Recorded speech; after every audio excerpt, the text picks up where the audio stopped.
Thank you for joining us here at the First Alert Desk on Atlanta News First Plus. It is a beautiful day outside. First Alert meteorologist Rodney Harris will be joining us here in a couple minutes to get you your weekend forecast. But this is Catch Up Quick, so we want to catch you up on the stories making headlines in and around Metro Atlanta. And starting with this one, the trial for the man accused of killing a nursing student at UGA's campus kicked off about an hour ago. It's been nearly 8 months since police say Jose Ibarra killed Laken Riley, but this trial is going to look a little different than what you're used to seeing. Atlanta News First reporter Sarah Hammond is in Athens to explain why. Jose Ibarra's attorneys actually requested a bench trial, meaning the judge is going to hear this case instead of a jury. Now, Ibarra is an illegal immigrant, and according to some of the legal analysts we've spoken to, that request might have come from the fact that a jury might not take too kindly to that fact, as well as the national attention that has been on this case. And it's a case that rocked the campus community here and became a flashpoint in the nation's debate over immigration. Ibarra is accused of killing Augusta University nursing student Laken Riley while she was out for an early morning jog on the University of Georgia campus. He's also facing a series of kidnapping and aggravated assault and battery charges, along with tampering with evidence and hindering a person from making a 911 call. Records show Ibarra is an undocumented migrant from Venezuela living in the United States illegally. Attorney Tony Lehman, who is not affiliated with this case, believes this may explain the defense's last-minute pivot to move forward without a jury. His status as an illegal immigrant doesn't help him with a jury pool, whereas with a judge, he'll know it's the case, but it may not factor in as much as it would with a jury. And the trial is starting here at the Athens Clarke County Courthouse this morning, and we're going to be inside of the courtroom as all of this develops. In Athens, Sarah Hammond for Atlanta News First. And a new federal report that we brought to you live on Atlanta News First and Atlanta News First Plus, released from the Department of Justice on the Fulton County Jail. Federal officials saying that conditions at the embattled jail violate the Constitution and federal law. Reaction is pouring in, including from the Fulton County Sheriff, who oversees the jail. Atlanta News First Don Shipman is outside of Fulton County Jail after hearing not only from Sheriff Pat Labat, but also the American Civil Liberties Union. ACLU has been calling out this jail for years now. That organization, along with the sheriff, both agree that things need to change here. This right here, a look inside the jail, the conditions inside this jail. The DOJ report concluded that Fulton County and the Fulton County Sheriff's Office allowed unsafe and unsanitary conditions at the jail. The DOJ saying that inmates were subjected to pest infestation and malnourishment and were put at substantial risk of being stabbed, sexually abused, or killed. The American Civil Liberties Union of Georgia weighing in. Also, reaction from the Fulton County Sheriff. We have to do is change the culture of how we get people processed through courts, et cetera, because can you imagine if we had 1,000 less people even than we had today? Start by diverting people who are experiencing homelessness, substance abuse, mental illness, divert them away from jail. And both the sheriff and the county say that plans are already in the works to make fixes here. In fact, the county is saying that they're spending upwards of $300 million to renovate the jail. We're outside the Fulton County Jail. Don Shipman, Atlanta News First.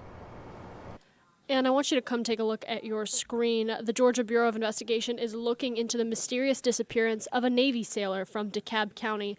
25-year-old Devin Jeter was found by a fisherman in the Ocmulgee River in Telfair County. That's about 2.5 hours south of Atlanta. He was last seen last Thursday at the Enterprise Rent-A-Car Center at Hartsfield-Jackson Atlanta International Airport. An autopsy found no apparent injuries on his body, but investigators are waiting to hear if there's further forensic test results. The vehicle Jeter rented is still missing. It's a gray Jeep Compass with Florida license plate WAG47. If you see the Jeep, you're urged to call 911. We have more information about this case and the latest developments out of it on AtlantaNewsFirst.com. All right, I want to talk about politics for a second, of more developments out of President-elect Donald Trump's cabinet. And this one with a local connection. A former Georgia congressman could be part of the new president's cabinet come 2025. Doug Collins will be nominated as Secretary of Veterans Affairs. That's according to the Trump team. Collins is an Air Force reservist. He represented Georgia's 9th congressional district in northeast Georgia from 2013 to 2021. CBS News' Jared Hill reports on some of the other cabinet picks that are making headlines. We won the popular vote. Oh, I love that. President-elect Donald Trump, taking a victory lap at Mar-a-Lago last night, announced North Dakota Governor Doug Burgum as his pick for Secretary of the Interior. We're going to do things with energy and with land, interior, that is going to be incredible. But it's his choice of former Democrat Robert F. Kennedy Jr. for Secretary of Health and Human Services that's grabbing headlines. You're going to do some unbelievable thing. Nobody's going to be able to do it like you. Kennedy ran as an independent in the 2024 election before dropping out to endorse Trump. RFK Jr.'s push to combat chronic disease and clean up the nation's food supply has resonated with the MAGA base and beyond.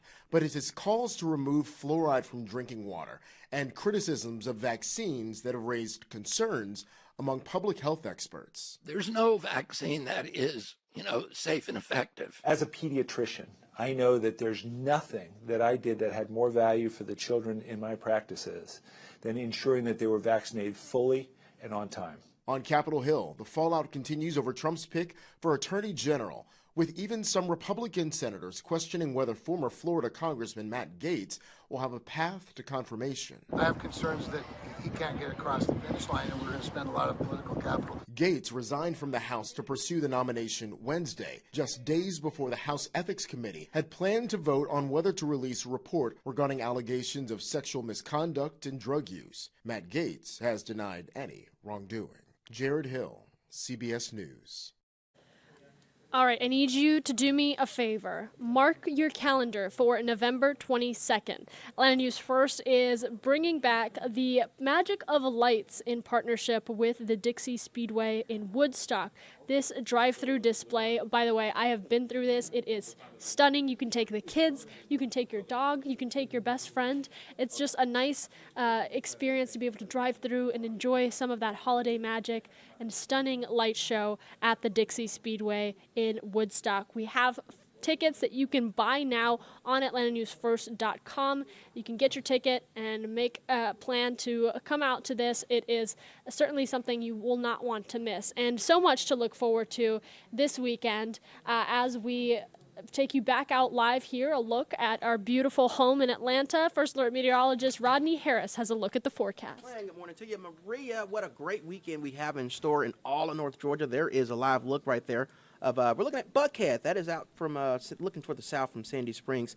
What you are about to see on the right-hand side of your screen eventually is Midtown Atlanta, which is also really, really nice. It's clear just about everywhere you go, Maria, so that's going to be basically our story for the rest of the day today. Here is that hour-by-hour forecast. So lunchtime, 60 degrees, completely sunny at lunch today. By 3 o'clock, 64 degrees, a high about 3, 4 o'clock this afternoon. 64 will be the high temperature for Atlanta. At 6 o'clock, 58 degrees, so the end of your commute, we're already back into the 50s, so that's important. If you are headed out to dinner this evening, going to go watch the fight, temperatures will be cool enough in the 50s to where you'll certainly need at least a light jacket. 51 degrees at 9 o'clock, but again, clear all day today. Here's a look at Tropical Storm Sarah. So we've been tracking this over the past day or so. Yesterday morning, this was Tropical Depression 19. It was upgraded to a tropical storm later in the day yesterday, and winds are at 50 miles per hour. So as you can see, Sarah is in the Western Caribbean. I mean, it's hugging Central America right now. So here's the deal with Sarah. There's a little bit of new information today compared to yesterday.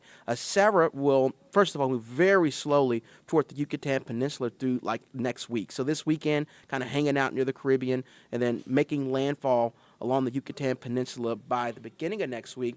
And yesterday, our models were showing this eventually moving into the Gulf and perhaps turning toward Florida. So that's still true. We are going to see what's left of this possibly move into the Gulf and head toward Florida, but we're no longer actually forecasting it to be tropical anymore. As you can see, it's basically moving over land. It's already not that strong in the first place, so we now don't believe this will hold together past the Yucatan Peninsula. So it should dissipate by the beginning of next week. But what's left of it, the circulation may still be out there, and so that's what will ultimately move toward Florida. But again, we're not forecasting a tropical storm at all in the Gulf of Mexico now, which is certainly good news. So we'll keep you up to date on Sarah. Hurricane season ends on November 30th, so we got a couple more weeks to where we could potentially see some stuff, although there's nothing else on our radar right now outside of what we're seeing with Sarah in the Caribbean. So here is your 7-day forecast. Again, a great weekend. 64 today, sunny skies. It will be cold on Saturday morning if you do have to get out early for whatever reason. 7, 8 o'clock in Atlanta, 43, so like the upper 30s in the suburbs will be possible. 68 for Saturday afternoon, completely sunny. 70 and mostly sunny on Sunday. Monday we are dry, but we do have another front that's moving in Tuesday, so our rain chance right now is at 40% on Tuesday. Some of that rain could linger into Wednesday, and then after we get past Wednesday, that front, you're going to feel it.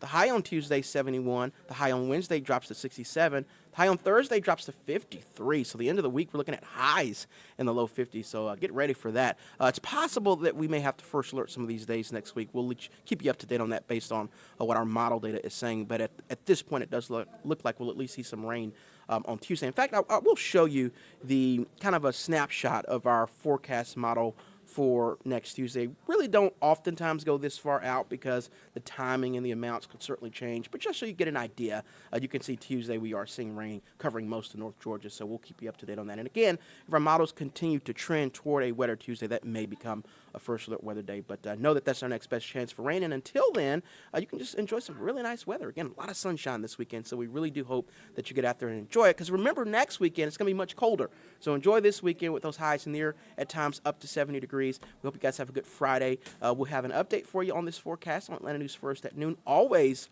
in the First Alert Weather app. Until next time, we'll see you soon.